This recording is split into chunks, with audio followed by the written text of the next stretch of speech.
Hi, am I audible? Okay, is everyone awake? Yeah, coffee, lunch, everything's done?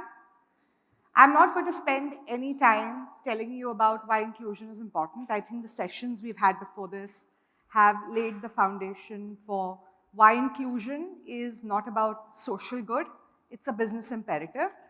I'd just like to say one thing that we don't need diversity that's out there, right? PWDs, everyone. We need them more than they need us. I think that's one thing businesses need to understand. And in the spirit of Ekam and inclusion, I'd like all of you to maybe just take a couple of minutes and think about a few things that unite us, right? When we look at inclusion, we often talk about exclusion.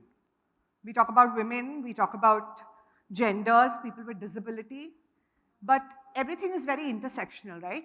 So I may be a woman from a privileged background, mother of two, a chartered accountant, a D&I professional. I'm not just a woman. So it's very, very intersectional. But there are certain things that make all of us one. And I'm going to spend a minute telling you about this. All of us have one brain, united. Since the time of the apes, as we evolved, this is our brain. It connects us. There's something over here called the prefrontal lobe. The one thing that activates your amygdala response, and some of you who've done science in school will remember this, that we were hunters, right? We ate, we hunted, we survived. Now this amygdala is common across all human beings. Doesn't matter where you come from, doesn't matter what profession you're in, your gender, your class, nothing matters. This gets activated when you feel you are a threat. And by feel a threat means I could be feeling like I'm in danger because I see a cockroach. For you, it could be seeing a lizard. For someone, it could be feeling unsafe at work. Now, what this does to each and every one of us when we feel threat is there are only three things we can do. We either fight, or we fly, meaning you flight. Imagine a tiger is in front of you. There are only three responses a human can give.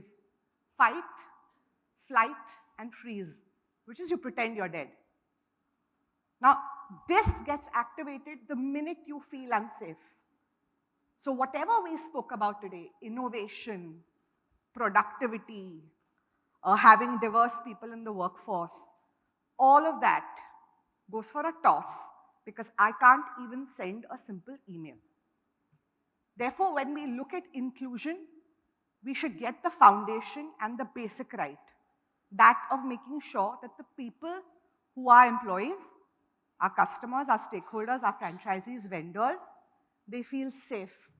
Because without feeling safe at work, you will get nowhere. You can have all the diversity in the world, you can have ERGs, you can have the best practices, you can have the best consultants, and it's not going to work. Now, having said that, I'd like to tell you a little bit about myself. Why am I doing inclusion? There are so many people here who are specialists. I started my career at KPMG, and I was telling Nagesh how my first assignment was at Shoppers Stop. So I'm a CA from the 90s. I have worked in the manufacturing sector where there were no washrooms for women, right? So I keep telling people that I'm a product of both inclusion and exclusion because I left the workforce the first time around because there was no flexibility. India Inc. has a long way to go, but trust me, we've come a long way. So now, instead of doing corporate work, my last job was, I was a director at KPMG, incubating the social vertical under ESG, decided to set up a tech diversity inclusion consulting practice. But the idea is to do inclusion by getting your foundation right. And foundation to any workplace, any diversity policy, any inclusion strategy is you get your workplace safety right. Now, this I will not cover. I'll save us some time because I think the first half we've covered this in great detail. What are some of the risks of not having a safe workplace? employee turnover, talent retention, pretty simple, everybody gets it. Hands up, does everyone get this? Do I need to cover this in detail? Great. Impact on culture and productivity, no one gets it more than the retail sector, right? Your culture of the organization is there for everyone to see. You can't hide, today people are content creators. By people, I mean your employees, your customers, your vendors, everybody is a content creator. So 20 years ago, you could gag people and you could have the media, there could be a media freeze, that there'll be only few people talking about a company. You have absolutely no control over what gets said about your brand. And we know how long and hard it takes for a brand to get built. Brand and reputation I've just covered. Profitability, great. So this is where my CA brain switches on. We are in the work of doing business. We come together to work in an organization. Finally, the P&L matters. And inclusion and diversity has a P&L impact. You can come and talk to Jyoti and me after this session if you find us around, and we'll tell you more about how P&L impact is real when you look at inclusion of diversity. Just the fact that losing employees in the US, the cost of losing an employee is $22,500. We don't have India stats. There is a clear impact on ROE, all of those numbers that you hear from auditors and your F&A teams. It's real because inclusion has a P&L impact. Legal cost and consequences, a no-brainer. We have a mandatory act called the POSH. It's not a meme, it's actually the law of the land. It is mandatory for all organizations in India. The Companies Act also carries workplace safety, and the board of directors are liable to imprisonment and fines. So these are some of the risks that are clearly for just workplace safety. What happens when there is an employee who decides to speak up against discrimination, harassment? These are some of your risks. Now the benefits, no-brainers. Your employees are your best brand ambassadors, right? I mean, a lot of people spoke about it today in our panels and sessions that you have to work in an organization where you feel like you can go outside and tell your loved ones that come and work here. That's one. Two, the S in ESG, and this is what I was doing in my previous role in a Big Four.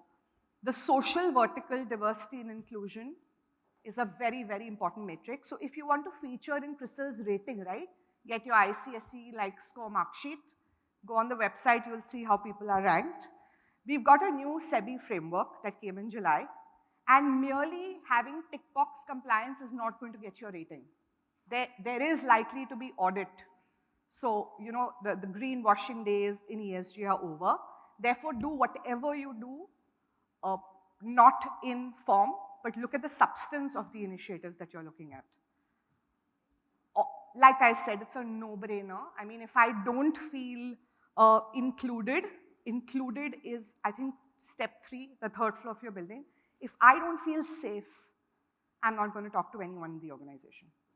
You can have an ERG for women, for mothers with 2 children, for LGBT, PWD, but if I don't trust the organization I work for, if I don't feel the culture opens communication, I am not going to be able to tell you what to fix. So anything you do around inclusion of diversity will be lost. And belonging is the Burj Khalifa top tier, right? So get your base foundation right for inclusion. It's a GDP lever. We've been talking about women all through the morning, but today we have 107 genders, 107 gender identities in the world. India is still stuck on maybe 3, but economically we are a superpower, right? We keep seeing how highest GDP, we're growing faster than any developed economy in the world. We've got a lot of catching up to do. Just employing women talent, and it's a talent, right? We need talent to grow. You can't grow with just one gender or one geography or one education qualification. Your GDP lever, if you today if people woke up and said, let's employ all the talented women in India, $770 billion is how much our GDP can grow to by 2025. So these are some of the benefits. And there is one key enabler, which has unfortunately become a joke for most people because it's seen as a woman agenda, right? And you had Ms. Rekha Sharma talk this morning about gender and how the government and stakeholders and lawmakers are recognizing that it took 15 years for POSH to come into existence, but it's a beautiful law. So you have one key enabler, which by the way is mandatory. You have to comply. So why not comply in a manner that gives you higher return of income, right? ROI, high ROI. You're investing money because that's how you get budgets in companies, right? If you want to do something related to diversity and inclusion, you need to have budgets. How do you convince management to get those budgets? To show the effect of that initiative on your P&L. And that is the piece that I'm going to take you through now. You have the POSH Act, which is the law of the land. It is mandatory for all organizations in India, whether you're in the organized or unorganized sector. Now, this law applies to women. But as I just mentioned, we now have 107 genders recognized globally. And what this does for us is, we've got to start looking at safe workplaces in a gender-neutral manner. You can have a gender-neutral work policy, which your employees connect with. Don't make it didactic. They don't care about the legal compliance. They want to feel safe at work. You can seamlessly implement the mandatory POSH Act for genders. Someone spoke about tech. Leverage tech to create awareness, because while the employer is responsible for workplace safety, every employee needs to know what their role is. So before unconscious bias trainings, before stereotype training, it's important to get boundaries around workplace safety right. And you get higher return on investment because, unlike GDP compliance, POSH is a human compliance. So think about how you can improve it. I'm just going to leave one thought here, and this is just like one simple to-do for everybody to do when you go back, because December end is POSH compliance season. Go and take a look at your content of the sessions that you do around POSH compliance, right? If it excludes the men folk in your organization, safety is never going to happen. So whatever awareness session is happening around inclusion needs to be inclusive, needs to be business focused, and you cannot exclude the majority stakeholders in corporate India, which is your men folk. So go back, take a hard look at your POSH policy, think of it as a gender neutral mechanism, and get your foundation of diversity right. You can talk to Jyoti or me after the session. I think that's all I have time for. I hope you can go back and you have one tangible to-do from Ekam. Thank you.